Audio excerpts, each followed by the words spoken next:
దీంట్లో మీకు ఇంకోటి చెప్తాను, అన్ని కూరగాయల్లోకి వాడతారు, కానీ మనకి ఈజీగా చెప్పడానికి ఏంటంటే బెండకాయ గురించి చెప్తాను. ఈ బెండకాయలు నా చిన్నప్పుడు వెళ్ళి ఏరుకుని వస్తే మా అమ్మ తిట్టేది. ఎందుకంటే ఇంకా ఎన్నో పావు కేజీ 1/2 కేజీ తీసుకొచ్చి 4-5 ముదురు బెండకాయలు ఉండేవి. ముదురు బెండకాయలు అంటే తెలుసు కదా మనకి, ఎరగవు అవి ఇలా అంటే. కానీ ఇప్పుడు మనం వెళ్ళి కళ్ళు మూసుకుని ఒక 2 కేజీలు తీసుకొస్తే ఒకటి కూడా మీకు ఉండదు, ఒక ముదురు బెండకాయ కూడా ఉండదు.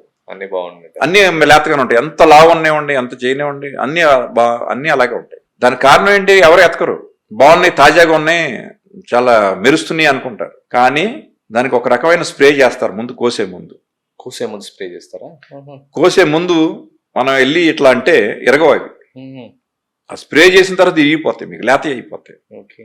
ఇవాళ మార్నింగ్ స్ప్రే చేస్తే రేపు మార్నింగ్ కోసి రేపు ఈవినింగ్ కి హోల్సేల్కి వస్తాయి, ఎల్లుండి మార్నింగ్ రీటైల్కి వస్తుంది మన దగ్గరికి. అంటే ఎంత విషయం లోనకి వెళ్తుందో చూడండి, లిటరల్లీ స్ట్రైట్ గా అనమాట.